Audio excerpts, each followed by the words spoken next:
ಸ್ನೇಹಿತರೆ, ಇಲ್ಲಿ ನೋಡ್ಬೋದು ಬಾರ್ಡರ್ ಸೆಕ್ಯೂರಿಟಿ ಫೋರ್ಸ್ನಲ್ಲಿ ಅಸಿಸ್ಟೆಂಟ್ ಸಬ್ ಇನ್ಸ್ಪೆಕ್ಟರ್ ಮತ್ತು ಹೆಡ್ ಕಾನ್ಸ್ಟೇಬಲ್ ಹುದ್ದೆಗಳಿಗೆ ಆನ್ಲೈನ್ ಮುಖಾಂತರ ಅರ್ಜಿಗಳನ್ನು ಕರೆದಿರ್ತಾರೆ. ಇದಕ್ಕೆ ಸ್ಟಾರ್ಟಿಂಗ್ ಡೇಟ್ ನೋಡೋದಾದರೆ 23/12/2024 ಅಪ್ಲಿಕೇಶನ್ ಡೇಟ್ ಸ್ಟಾರ್ಟ್ ಆಗೈತಿ. ಮತ್ತು ಕೊನೆಯ ದಿನಾಂಕ ನೋಡೋದಾದರೆ 21/1/2025 ಇದು ಕೊನೆಯ ದಿನಾಂಕ ಆಗಿರ್ತೈತಿ. ಇನ್ನು ಇದು 2 ದಿನದಲ್ಲಿ ಇದು ಅಪ್ಲಿಕೇಶನ್ ಡೇಟ್ ಸ್ಟಾರ್ಟ್ ಆಕೈತಿ.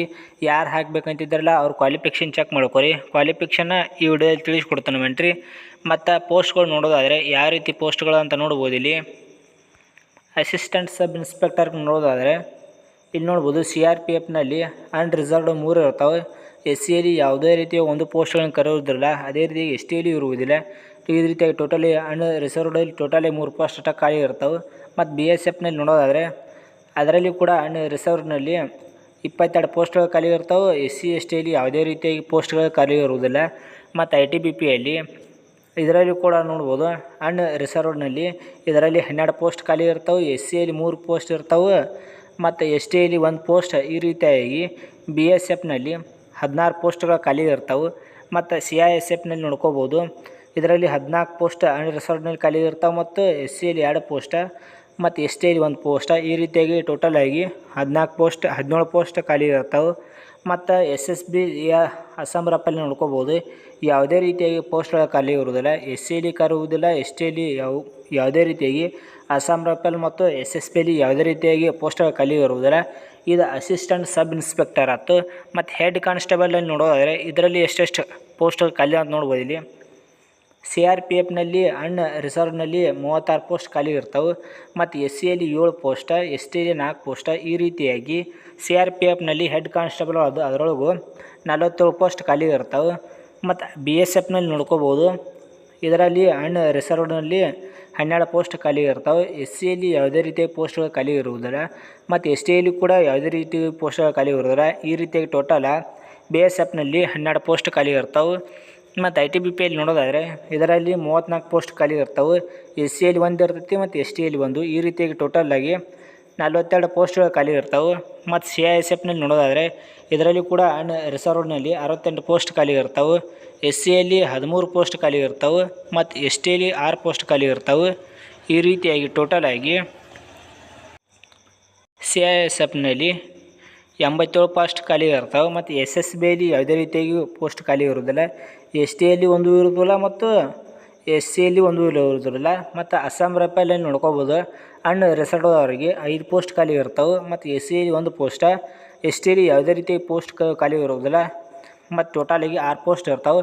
ಇವು ಪೋಸ್ಟ್ ಅಂತ ಹೇಳಕ್ಕೆ ಬರೋದಿಲ್ಲ. ಇವು ಒಮ್ಮೆ ಇನ್ನೂ ಹೆಚ್ಚು ಆಗ್ಬೋದು ಅಥವಾ ಕಡಿಮೆನೂ ಆಗ್ಬೋದು ಅಂತ ಕೊಟ್ಟಿದ್ದಾರೆ.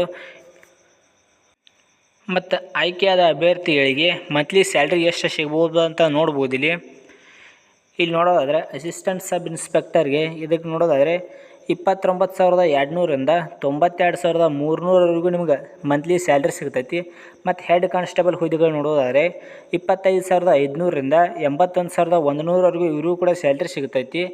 ಯಾರು ಹಾಕಬೇಕಂತಿದ್ರಲ್ಲ ಕ್ವಾಲಿಫಿಕೇಷನ್ ನೋಡೋದಾದರೆ ಇಲ್ಲಿ ನೋಡ್ಬೋದು ಕ್ವಾಲಿಫಿಕೇಷನ್ ತಿಳಿಸಿಕೊಡ್ತಾನೆ. ನೋಡೋದಾದರೆ ಇಲ್ಲಿ ನೋಡ್ಬೋದು ಸೆಕೆಂಡ್ PUC ಪಾಸಾದವರು ಇದಕ್ಕೆ ಅಪ್ಲಿಕೇಶನ್ ಹಾಕ್ಬೋದು. ಯಾರ್ದೆಲ್ಲ ಸೆಕೆಂಡ್ PUC ಪಾಸಾಗಿರೋದವ್ರು ಇದಕ್ಕೆ ಅಪ್ಲಿಕೇಶನ್ ಹಾಕೋರಿ. ಆರ್ಟ್ಸ್ ಆಯ್ತು, ಕಾಮರ್ಸ್ ಆಯ್ತು, ಸೈನ್ಸ್ ಆಯ್ತು, ಈ 3 ಜನರು ಇದಕ್ಕೆ ಅಪ್ಲಿಕೇಶನ್ ಹಾಕಕ್ಕೆ ಎಲಿಜಿಬಲ್ ಇರ್ತೀರಿ. ಮತ್ತು ಯಾರು ಫಸ್ಟ್ ಟೈಮ್ ನಮ್ಮ ಯೂಟ್ಯೂಬ್ ಚಾನಲ್ ನೋಡ್ತಾ ಇದ್ದಾರಲ್ಲ ಅಂಥವ್ರು ದಯವಿಟ್ಟು ಸಬ್ಸ್ಕ್ರೈಬ್ ಮಾಡ್ಕೊರಿ. ಡೈಲಿ ಜಾಬ್ಸ್ ಬಗ್ಗೆ ಅಪ್ಡೇಟ್ ನೀಡ್ತಾ ಇರ್ತೀವಿ. ಮತ್ತು ಇದರ ಜೊತೆಗೆ ನಿಮಗೆ ಕಂಪ್ಯೂಟರ್ ವರ್ಕಿಂಗ್ ಕೂಡ ಬರ್ತಿರ್ಬೇಕಾಕೈತಿ. ಇಲ್ಲಿ ನೋಡ್ಬೋದು 80 ವರ್ಡ್ ಪರ್ ಮಿನಿಟ್ ಒಳಗೆ ಇಂಗ್ಲೀಷ್ ಒಳಗೆ ಟೈಪಿಂಗ್ ಮಾಡಬೇಕಾಕೈತಿ. ಅದೇನೋ ಬರ್ತಿದ್ದಿಲ್ಲ ಅಂದರೆ ಹಿಂದಿ ಒಳಗೆ ಟ್ರಾನ್ಸ್ಕ್ರಿಪ್ಷನ್ ಮಾಡೋಕೆ ಬರ್ತಿರ್ಬೇಕು ನಿಮಗೆ.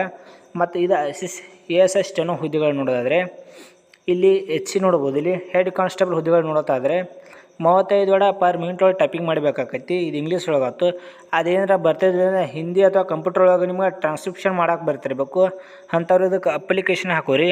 ಮತ್ತು ಈ PDF ಬೇಕಾದರೆ ನಮ್ಮ ಗೌರ್ಮೆಂಟ್ ಜಾಬ್ ಅಪ್ಡೇಟ್ ಟೆಲಿಗ್ರಾಮ್ ಗ್ರೂಪ್ನಲ್ಲಿ ಕೊಟ್ಟಿರ್ತನೋ ಅಲ್ಲಿ ಹೋಗಿ ನೀವು PDF ಚೆಕ್ ಮಾಡ್ಕೊರಿ. ಚೆಕ್ ಮಾಡ್ಕೊಂಡು ಇದಕ್ಕೆ ಅಪ್ಲಿಕೇಶನ್ ಹಾಕೋರಿ. ಮತ್ತು ಎಕ್ಸಾಮ್ ಪ್ಯಾಟರ್ನ್ ಯಾವ ರೀತಿಯಾಗಿ ಇರ್ತೈತೆ ಅಂತ ನೋಡೋದಾದರೆ ಹಿಂದಿ ಅಥವಾ ಇಂಗ್ಲೀಷ್ ಒಳಗೆ 20 ಕ್ವಶನ್ 20 ಮಾರ್ಕ್ಸ್ ಇರ್ತೈತಿ. ಮತ್ತು ಜನರಲ್ ಇಂಟೆಲಿಜೆನ್ಸಿ ಒಳಗೆ ಇದಕ್ಕೂ ಕೂಡ 20 ಕ್ವಶನ್ 20 ಮಾರ್ಕ್ಸ್. ಇದಕ್ಕೆ 1 ಕ್ವಶನ್ 1 ಮಾರ್ಕ್ಸ್ ಇರ್ತೈತಿ. ಮತ್ತು ನ್ಯೂಮ್ಯಾರಿಕಲ್ ಆ್ಯಪ್ಟಿಟ್ಯೂಡ್ನಲ್ಲಿ 20 ಕ್ವಶನ್ 20 ಮಾರ್ಕ್ಸ್. ಅದೇ ರೀತಿ ಕ್ಲಿರಿಕಲ್ ಆ್ಯಪ್ಟಿಟ್ಯೂಡ್ನಲ್ಲಿ ಇದರಲ್ಲಿ ಕೂಡ 20 ಕ್ವಶನ್ 20 ಮಾರ್ಕ್ಸ್. ಕಂಪ್ಯೂಟರ್ ನಾಲೆಜ್ನಲ್ಲಿ 20 ಕ್ವಶನ್ 20 ಮಾರ್ಕ್ಸ್. ಟೈಮಿಂಗ್ ನೋಡ್ಬೋದು ಇಲ್ಲಿ 1 ಅವರ್ 40 ಮಿನಿಟ್ ಟೈಮಿಂಗ್ ಇರ್ತದೆ ನಿಮಗೆ. ಟೋಟಲಾಗಿ 100 ಮಾರ್ಕ್ಸಿಗೆ ಎಕ್ಸಾಮ್ ಇರ್ತದೆ ಅಂತ ಕೊಟ್ಟಿದ್ದರು.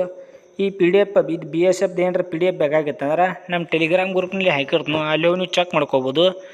ಮತ್ತು ಫಸ್ಟ್ ಟೈಮ್ ಯಾರು ನಮ್ಮ ಯೂಟ್ಯೂಬ್ ಚಾನಲ್ ನೋಡ್ತಾ ಇದ್ದಾರೆ ಅಂಥವ್ರು ದಯವಿಟ್ಟು ಸಬ್ಸ್ಕ್ರೈಬ್ ಮಾಡ್ಕೊರಿ. ಇದೇ ರೀತಿಯಾಗಿ ಜಾಬ್ಸ್ ಬಗ್ಗೆ ಡೈಲಿ ಅಪ್ಡೇಟ್ ನೀಡ್ತಾ ಇರ್ತೀವಿ.